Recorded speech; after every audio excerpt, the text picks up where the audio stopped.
We're on lesson 1.8, and we're going to be taking a look at inverse functions. Inverse functions are two functions that undo each other. Some common inverses that you already know about are adding and subtracting. If you add 3 and then subtract 3, you get the same number that you started with. Same with multiplying and dividing, or squaring and square rooting. So I've got a little diagram here to hopefully help you understand what exactly inverse functions are doing, or at least the relationship between a function and its inverse. So in the first part, we have this x, and we're dropping it into the function machine, and it performs this f function, and it spits out the answer, which we'll call f of x. What you do is you take that answer and you put it into the inverse function. So right here, this is f inverse of x. It's function inverse notation, or inverse function notation. So when you drop the f of x, the answer, into the inverse function, it gives you x back. One thing that I want you to notice is that the ordered pair for our first function is x. That was the input, that's what we dropped into our first function, and we got out f of x. But the ordered pair for the second one is reversed. We dropped f of x into our inverse function, and we got x out as the answer. So that's going to be a key thing to remember as we're going through this lesson. The next piece that we're going to look at is the horizontal line test. What this tells us is if the function's inverse is also a function. So if a horizontal line touches the graph more than once, its inverse is not a function. What you need to note about this is that it still has an inverse. It's just that the inverse isn't a function. Remember, we talked about the difference between a relation, which is any set of ordered pairs, and a function, where each x value is paired with at most one y value. So it's talking about whether or not the inverse is a function, not whether or not there is an inverse. So I hope you can understand the difference between the two. All right, so we're going to take a look at first a set of ordered pairs, and then we'll move into graphs, and then we'll move into functions.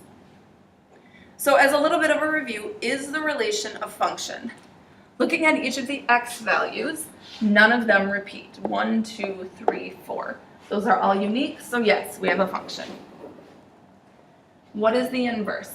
This is where we flip the x and the y. So the inverse is 2, 1, 4, 2, 6, 3, and 8, 4.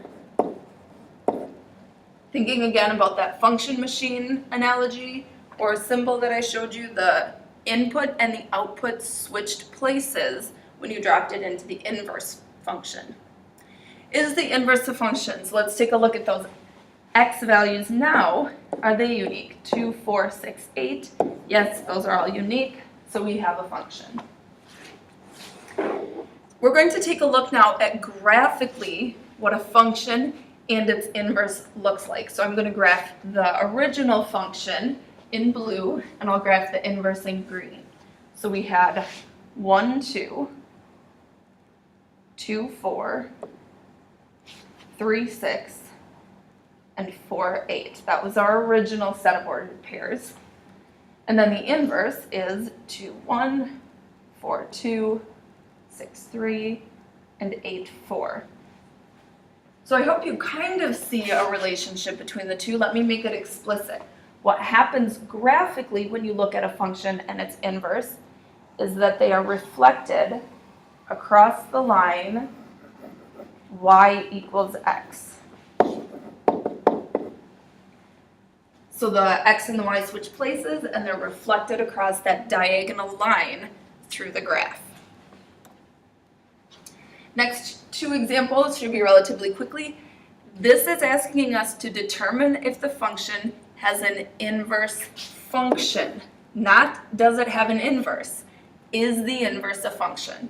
So this is when we perform the horizontal line test, and our first graph, quite obviously, fails that horizontal line test. We get 2 values that touch that horizontal line. So again, it has an inverse, but the inverse is not a function.